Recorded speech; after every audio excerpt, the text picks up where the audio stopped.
And then...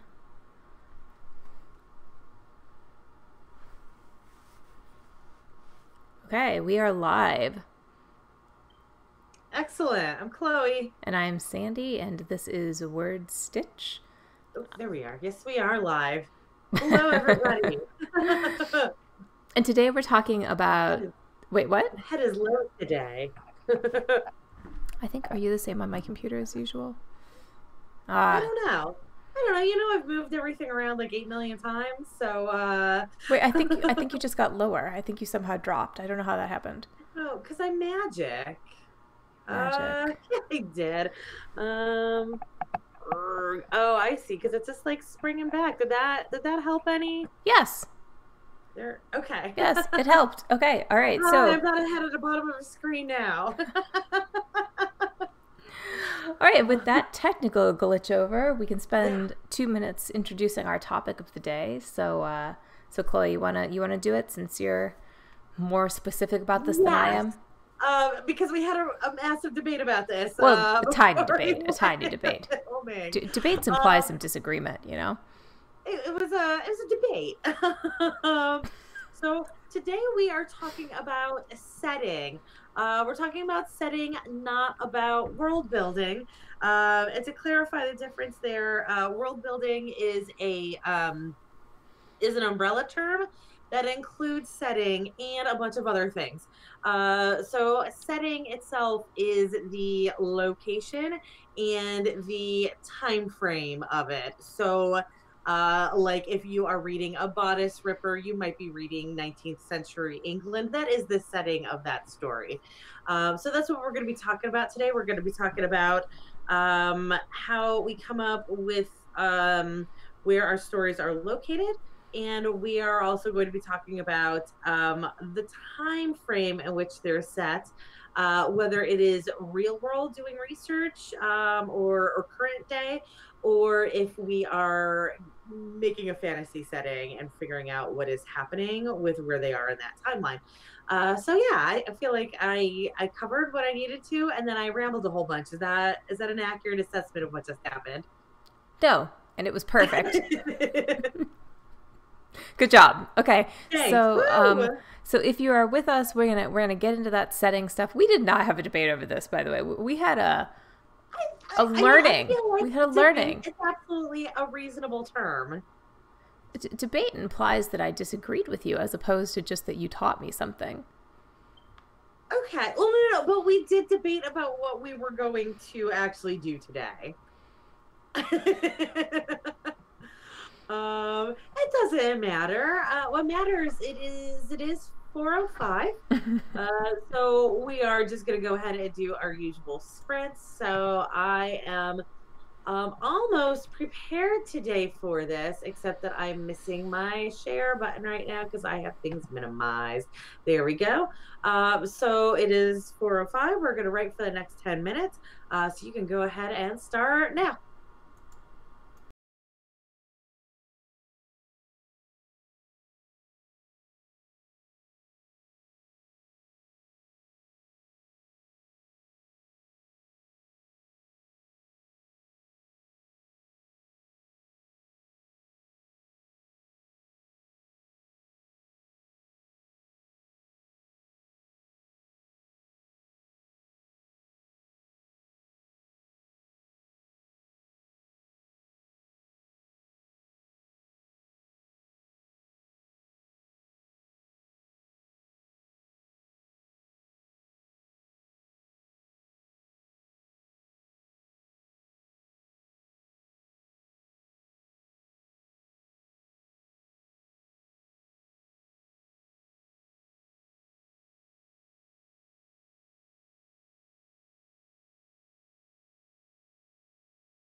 Okay, we are back. Yay, we are back. Yes. Yeah. How'd you do? I mean, I'm editing now. So it was all pretty good. I lost about 5 words. I don't think I gained very many words that time, but I'm like starting a new story, so I feel good about the words I did pick up, like the 2 or 3 paragraphs, which actually... Oh, I still don't know what you're working on, do I? Did you tell me what you're working on? Oh, I don't know. I'm working on my Lesser Angels serialized fiction. Oh, gotcha. Okay, that's what you're working on today. Okay. Mm-hmm. So this chapter is important because, like, since it's serialized fiction, I'm, never going to get a chance to go back and, like, fix it. It'll be... I mean, you can always fix it. That's what's the term for it? I was gonna say the term and then I lost it, and so now all of my smarm has been failed. Not versions. That's it. What does it mean when you republish something? Additions. Yes, thank you. Yes, I can, and I mean, I'm publishing this to the web, so I can change all kinds of things about it, right? But like, I feel like once you put something serial up there, you kind of have to expect that your readers are at least expecting some continuity, which actually means that setting is important to me. Even though I told you it wasn't. I got you on that one, didn't I? You did. You totally got me on that. So, okay, so this time, since this is actually relevant, we were going to start with what are the 3 things that you need to, that you like absolutely need to have a setting. Is that how you put it? To write a setting? To start a setting?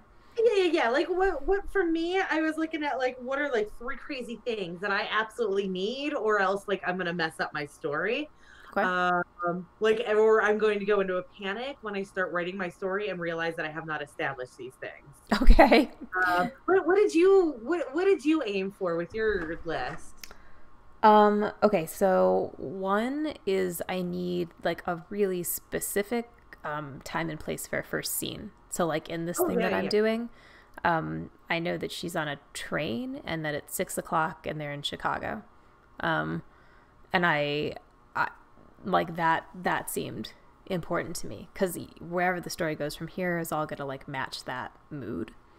Do you want to alternate, or do you want my other 2 things now? Keep doing yours, and then I'll do mine. Okay, so so the next thing that I need to know is this like modern or historic or some kind of fantasy realm? And specifically that's because I need to know the kind of tools they'll have. So like, they're gonna have cell phones or not so much? I mean, are there gonna potentially be like time traveling dragons, or like, is this a like horse and buggies are all you got kind of thing? So I know that's a little broader than just time and place, but like if I don't have a basic era, then I can't even build where I'm going. And then, so I had a hard this is not my strength. So I had a hard time with even like a second one, because I think I'm kind of fluid about it. That was 2 already. You've already given me 2. Oh, sorry. I gave you my 1 and my 3 because my second feels weak. Because when I wrote, me to give mine, and then that'll be food for you to think on for your number 2. Yeah. Okay. Maybe there'll be something else that sparks my mind. So I think a lot of this has to do with like what you write normally. And I am all over the board. I write contemporary, I write fantasy, I write like dystopian. So for me, these are really weird, and they're just things that like if I don't already have them defined, as I said before, if I don't plan this in advance, I'm gonna have a mess on my hands when I get into writing the story. So for the 3 things for me, I need to know what kind of transportation they have. For both, like obviously for how they're getting around, and like for like timelining stuff as events take place. But also just like knowing what their roads are, if they're going to have roads that are paved or paths, or, if they're going to have, in like the case of a dystopian, if they're going to be paved roads that are now broken down and potentially fall hazards. So I need to know what kind of transportation they have. I need to know what their nearby bodies of water are. Hmm. Again, regardless of if it's contemporary or fantasy or whatever, either because they need water to live or literally because I want them to go kayaking or what have you. So, water bodies. And then the last thing for me is the type of music that is going to be listened to, or like what kind of music exists in this setting. Wow, those are really specific. It did Yes, make me think of a second, but like only because I want to come back to yours, and only because for me, I think I go so broad with this. Like for my time, I mean, I'm literally talking era. I don't need to know a specific year. I don't need to know a specific decade. I need to know modern, historic, totally fantasy. Um, and I think I need to know the same thing for place. Like I think I need to know if it's real or made up in my imagination. Like, and the reason it matters is only because if it's real, then I feel like I have to like, be a little careful to set things so that so I'm not making too much up. And if it's imaginary, then I feel like I'm totally free to do whatever I want. But your stuff, so like, you start with things like bodies of water and music? yeah, yeah. It's not even okay. So again, it's not even that I start with them, it's that I must have them before I start the story. No, Um that's even worse. like That's there's like, obviously there is the vague 19th century England. I would never said anything in 19th century England, just being me. But there is that vague 19th century England, or whatever, present day Atlanta or what have you. But I know myself, and if I don't already have, either when I say transportation and style of roads, like either like that worked out, the actual transportation, or if it's modern day, like I have to have a map because I'm not going to be able to visualize where I am without a map. And we'll talk about that in the last segment about mapping. Water bodies, again, because I use it. I use them constantly. Every single story I write, there's like a critical body of water in it. Even in my reader magnet, there's a body of water that is like part of the plot in it. It's like a very small, and actually it's a ravine, so I guess it could be dirt at the bottom and not water, but there had to have been water at some point for there to be a ravine there. um, and then music, I will make references to music and everything I write. And also, if I'm doing a fantasy, like if I'm doing something like a Game of Thrones type thing, um, I very much define my realms with their music. hmm. Like that, like knowing what type of music they're listening to. Obviously, if it's like something contemporary, then all contemporary music is available to me. But if I'm writing fantasy, then I need it to be defined as like, this is folk music here and this is like tribal drum beat here. That's so interesting, and I think that this. I think if you're watching, then one thing you can take from this is like setting is one of those things that you really have a pretty wide range on. And as I'm thinking about it, it's partially because of like your style of writing. So It like is very much just so. how much do you care about what's right in front of you as opposed to like what's in the characters' heads or what they do. That's all right. You've given me something to think about, Chloe. So, um, Okay. all right, Oh, it's about time though. it is. Let me get this new timer set up. What are we? Is this 25 minutes? I'm spacing right now on Yeah, what this is 25 I minutes to do. set up some Oh, roads and some with water time it's a week. That's why. and some I music. blame it on that and not my own inability to do things. Every single week I have a slightly different system for how I'm doing stuff. Every week I find a new problem with it. Okay, so it's 25 after now, so we can go ahead and start, and we will see you at 10 of.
Okay, we are back.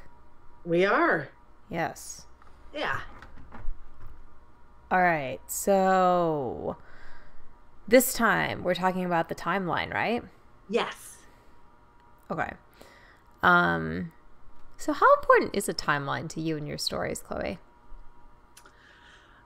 I mean, I guess it's all an issue of whether the story takes place if it's contemporary or not.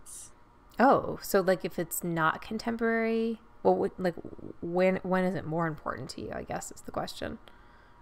Well, so if it's either if it's historical or fantasy.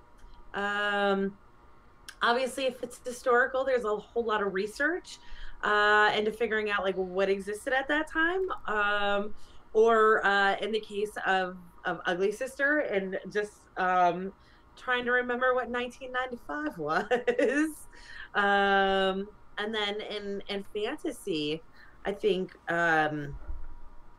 timeline is essential to figure out, like, are we post-industrial revolution? Like, there's got to be somewhere that it vaguely lines up with our history, and I need to know where in that timeline it is. I think it's easy to kind of write all fantasy as being like Camelot. I don't like that though. Huh, that's weird. It never occurs to me to write fantasy as Camelot. It only occurs to me to write it in the future. So to me, it's always like you were right. You do the sci-fi fantasy. Yeah, the far future, the Pern stuff, as it were. Kind of. I mean, I did. I mean, this is probably a good segue into the program that I use for it. Actually, do you want me to pop that up on the screen? Yeah. Yeah. Okay. So I worry a lot about timeline in fantasy, and I worry somewhat less about it anytime else. So like, I mean, there are some times when I think timeline matters for like contemporary stuff. So like, let's suppose that you're writing a detective story, then your timeline probably matters because you need to know like who killed who when. Oh, right. That too. Yes. The like current timeline. Right. And I mean, for contemporary stuff, like with romance, usually for me, the only sense in which it matters is like basic stuff like birthdays or and it can be relative. This character is 2 years older than that character. They met in the springtime and now it's the fall. Like, I mean, that kind of stuff is so easy and you can keep track of it so easily that you just need like a few notes in your Scrivener files. But in the detective setting or the fantasy setting or the time travel setting, yes. Yeah. Time travel is a whole other mess. Oh, it can get crazy. And for me in sci-fi fantasy, yeah, I suppose I'm a little bit like Pern, but I think all sci-fi fantasy writers like glorify their timeline. I created like another time era. I called it like after arrival of humans. So like instead of like, BC, I had a whole AAH thing. I've got like, I mean, there's like an origin time for like an entire planet. And not to call you out or anything, but doesn't Pern also have that? Probably. Does it not? Okay. Does it? I mean, I never read the Dragon Riders of Pern. I tried. When you said that, I was thinking you were saying that Pern didn't do that. No.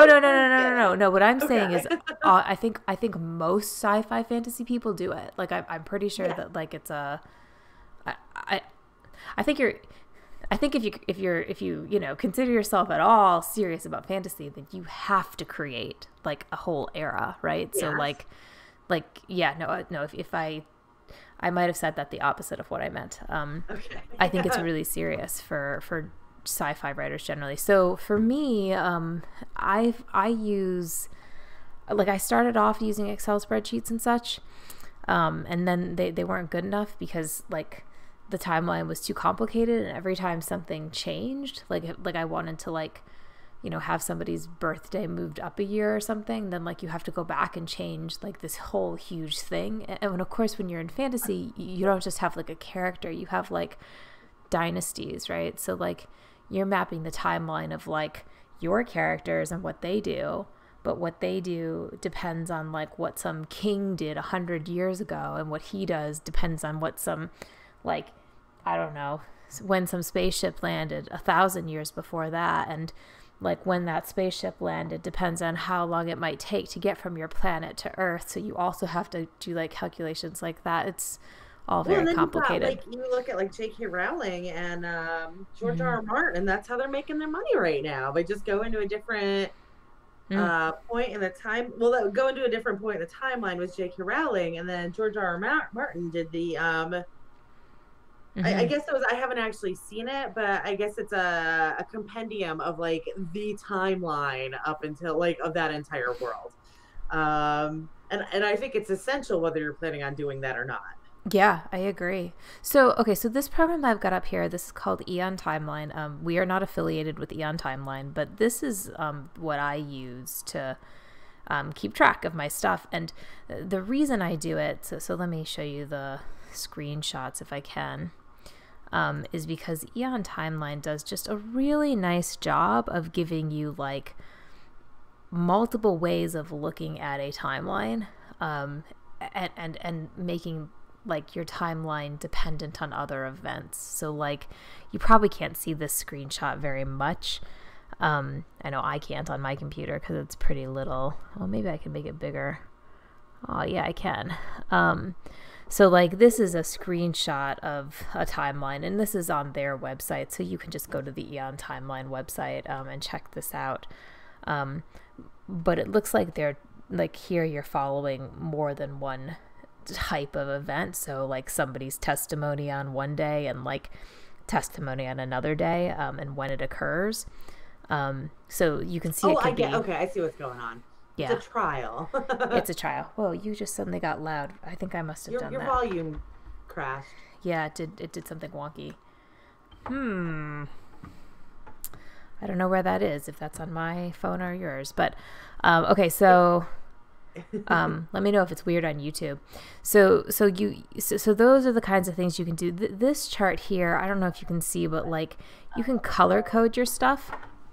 Um, is my volume still there? Can you hear me? Like I can hear you when I unmute YouTube, so I'm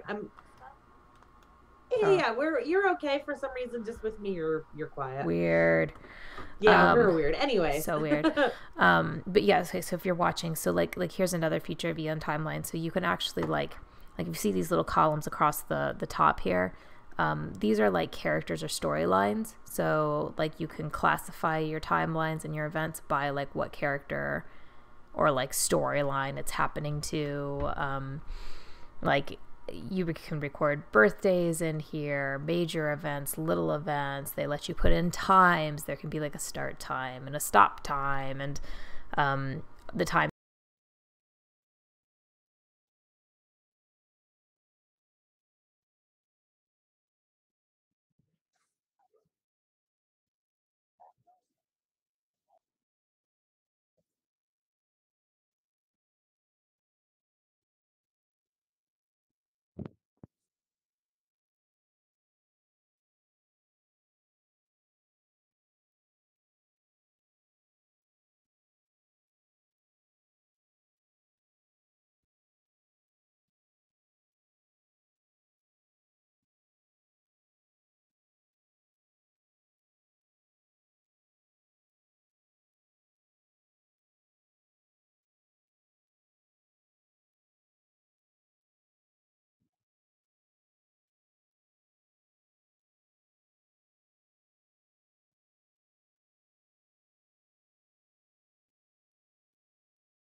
I do Excel spreadsheets.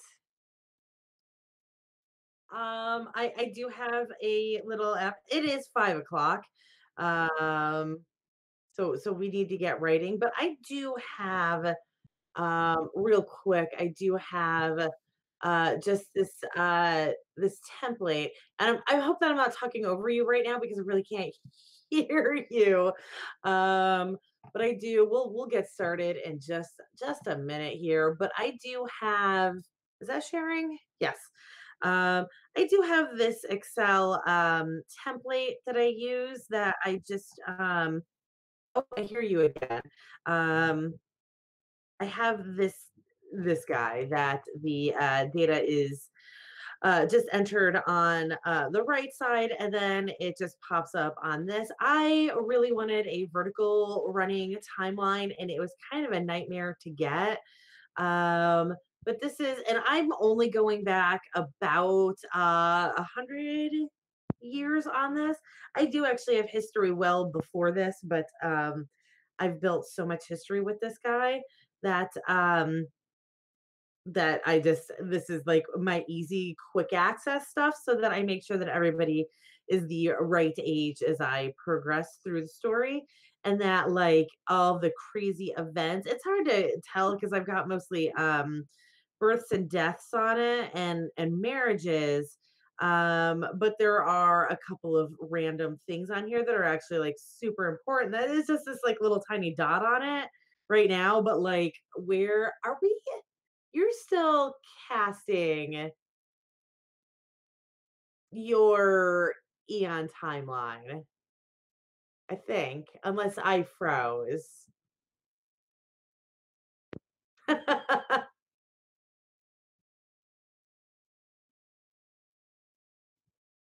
could have frozen. Anyways, we'll go ahead and get writing and just chalk this up to our usual little bit of technical difficulty. Um, but that's yeah, I just use little I mostly just stick to Excel in some form or another. Um and hope that I don't have to change anybody's ages as I go forward with it. So we are going to go ahead and write for the next 30 minutes. It is 2 after, so we are going to write until 32 after. So go ahead and start.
We are.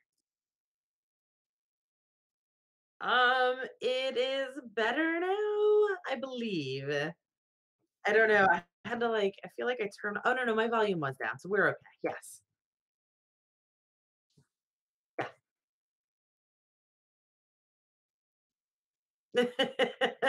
I'm super sleepy bear still from the cold that has decimated Atlanta.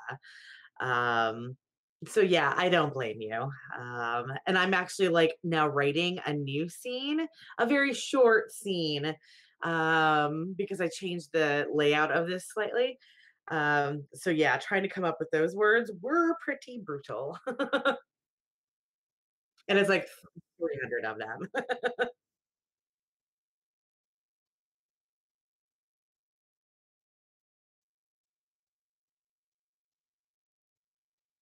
Where were you? Were you in Florida? Where in Florida? Where's that?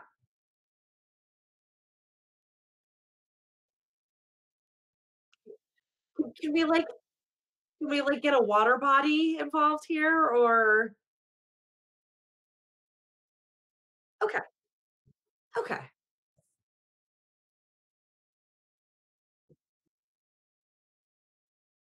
okay.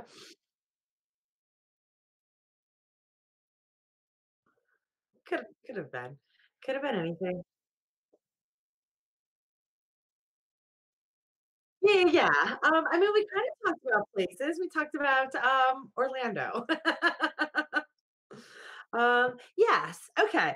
So places. I think places is the bigger aspect of setting. I feel like the timeline kind of feeds into it, or the timeline is not quite the right word. That's okay. It doesn't matter. Um, but setting is huge, or the location is huge. And I know that we both do the same thing, of setting stories in places we know when we have that option. Um, it is absolutely like if there is nothing else to learn from this, set your stories in places you know. Um, I know I feel like there are a lot of stories that take place in New York City that I read them and I'm like, oh, this person has never been in New York City and it's real weird. Um, I feel like any story you write, like no matter what your plot is, it can fit somewhere you've been. Um, so just for the sake of like not messing anything up, unless you really need that like traveling around the world story, you've never traveled around the world, I think you should set your stories in places you know. It's easier that way.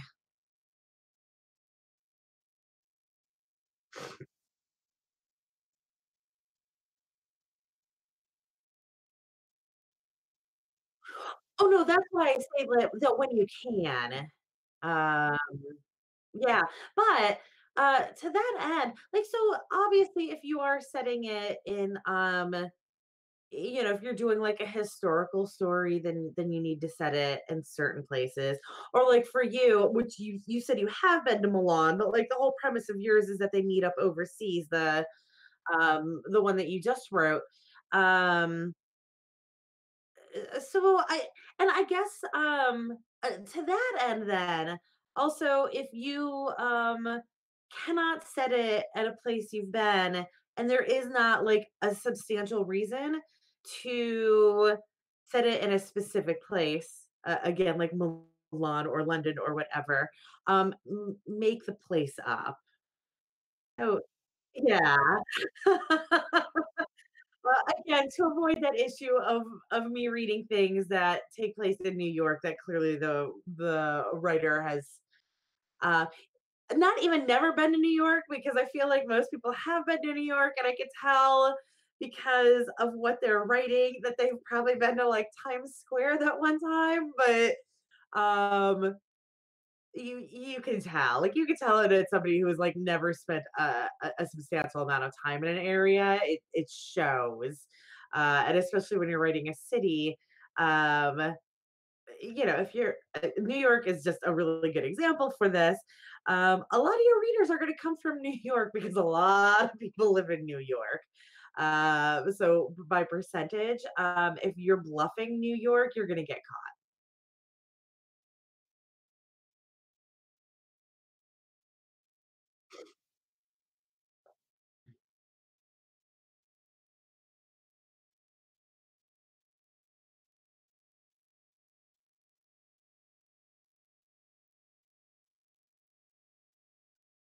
Yeah.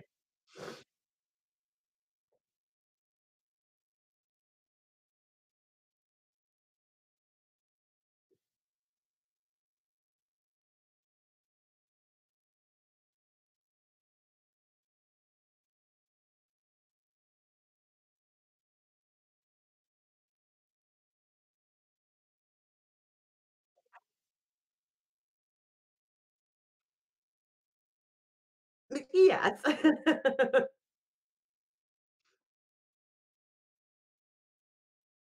Yeah.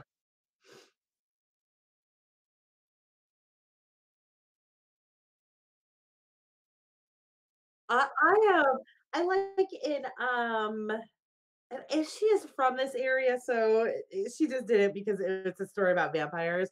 But J.R. Ward's Black Dagger Brotherhood. It takes place in New York, but it's like in a suburbs city of New York. It's like a offshoot city of New York that is New York, or is close enough, is like any given um, city on Long Island, but it's not New York, but it is New York, and I like that. I like making up, you know, something nearby that like has that vibe without like, you know, having a driving map of it.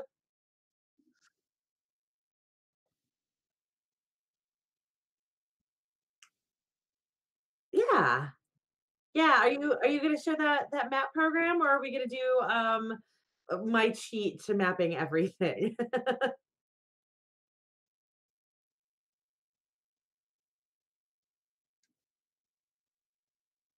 Oh, well, that is the fact that I set everything that I can in my hometown, even if it's a fantasy world. I come from, yeah, so I come from Delaware, and the nice thing with Delaware is that like where I was in it is so it's a resort area, but it's also got like small town that is like a big town in a rural area. So it fits a lot of purposes.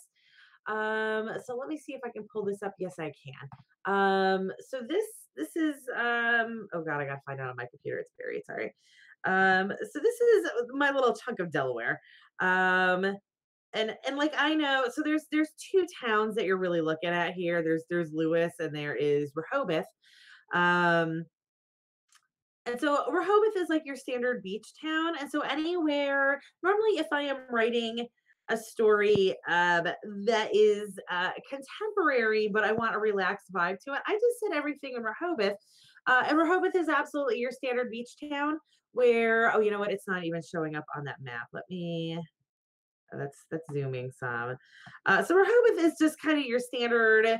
There is a single thoroughfare going into the town, and then you've got a boardwalk, and you've kind of got everything you need right there to like be able to walk around and not have to leave town that often.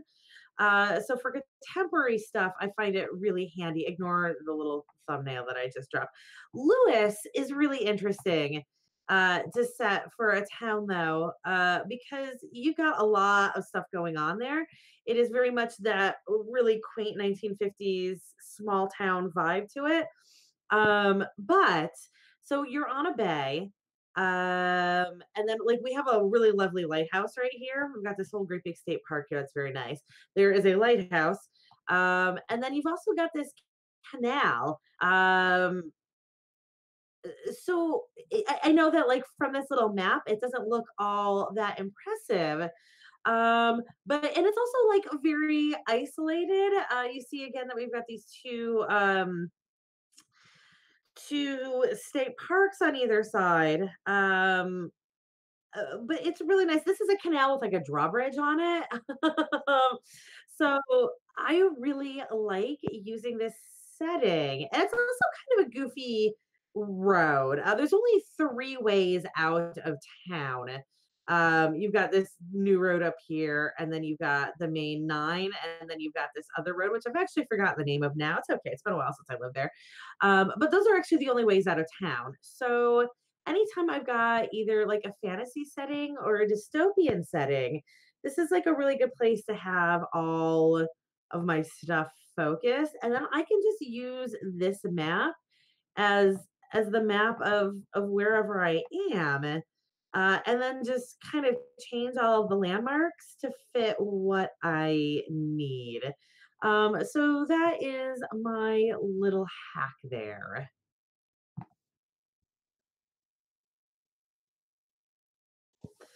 I was born in New York.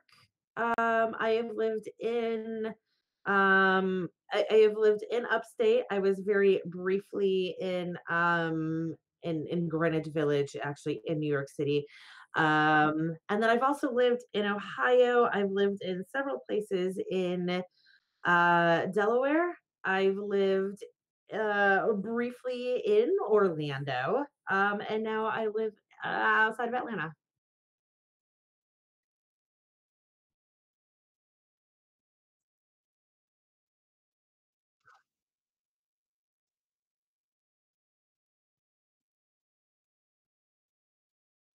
I think it's because it's self-sufficient.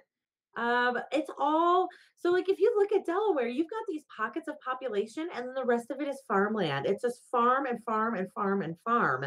So if there's like if you're writing a dystopian or a post-apocalyptic, like you can drop bombs everywhere, and then this area is still going to keep going. Yeah.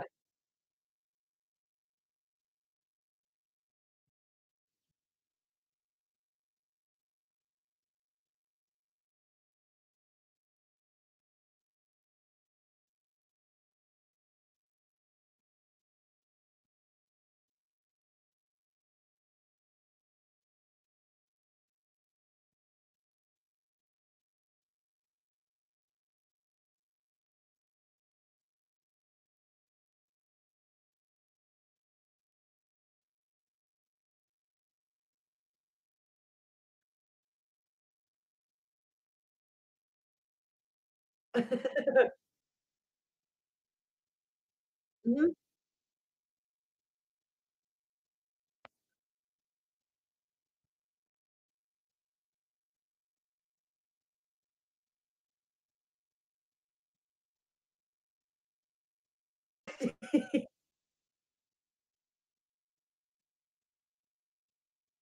Yeah.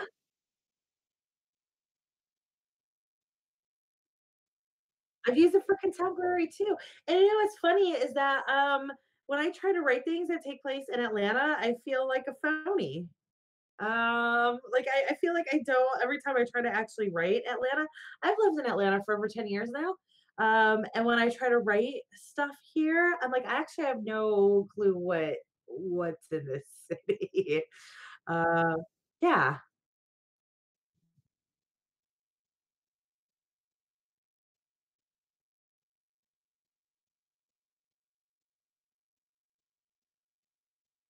Okay. Yeah, remember when we said we weren't sure if we were going to be able to fill up all of our time on this topic? I I know how much we talk. So we're gonna do our last 10. Um, and hopefully you guys learned some little tricks today. So go ahead and start writing now.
Am I muted?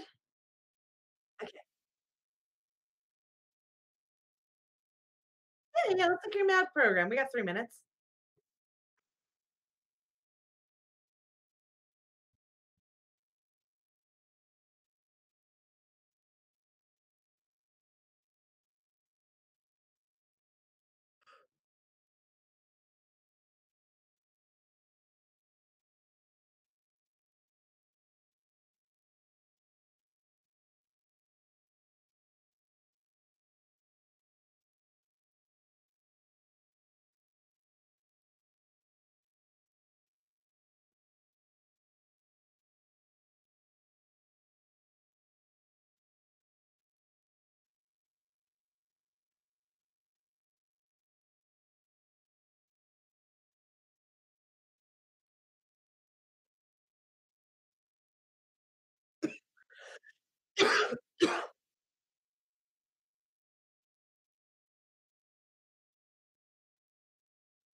Well, I think you need something like that if you don't automatically have the artistic lean to do stuff like this.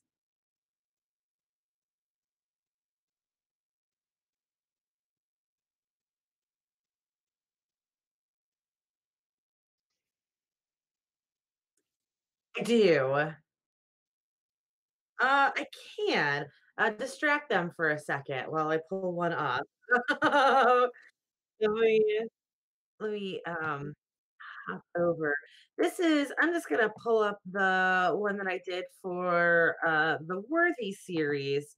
And this is painting. I haven't actually I'm doing overlays with it. So I'm a very analog person.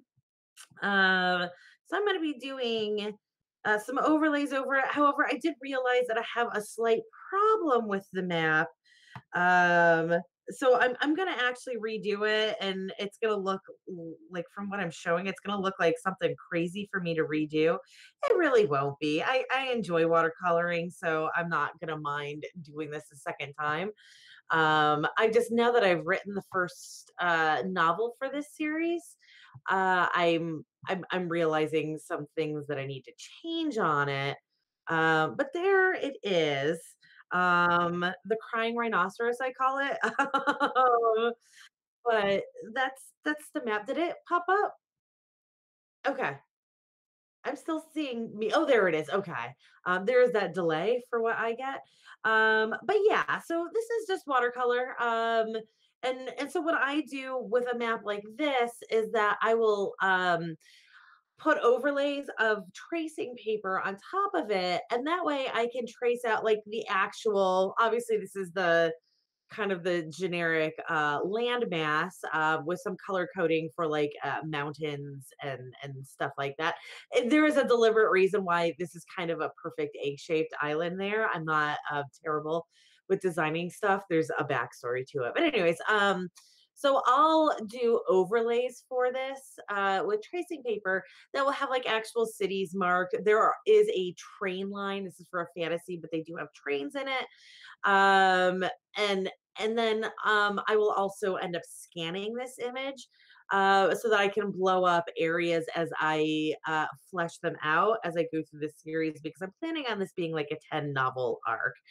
But yeah, so if you are somebody who is relatively decent at painting, watercolor is a really good what's the word? I'm blanking on words. It's a good paint for this because if you mess up at all, it's easy to erase. And then just a little trick to doing the edges, the land blanking on words, the land edges is if you kind of twist your paintbrush as you are painting lines, it'll get that ragged edge that makes it look actually like land and not like an egg, like Perfect Island on the eastern coast there.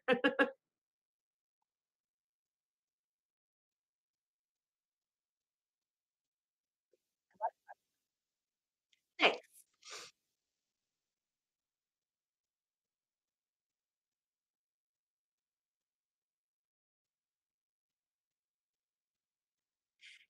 Yes.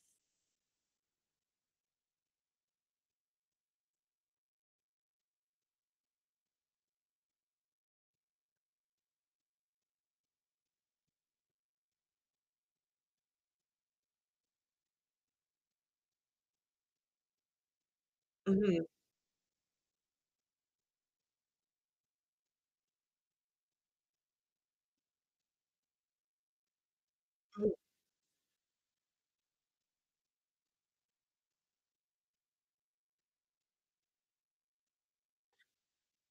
Yes, this is for like, if I were ever to do, like, a fold out map, that'd be real cool. This is absolutely for me. This is the best way for me to get my elements through, just because 'cause I'm a better painter than a photoshopper.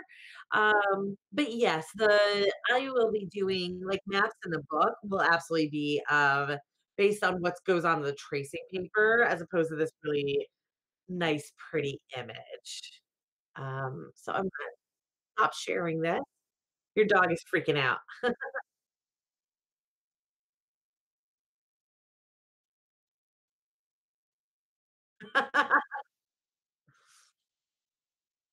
Yeah. Oh, that'll do it.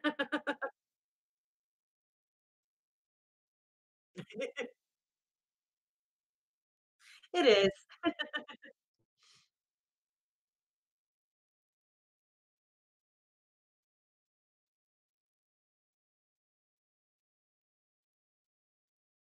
Mhm.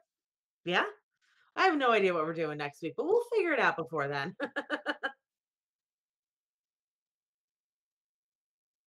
Yes. Yes. Good luck with the words, everybody.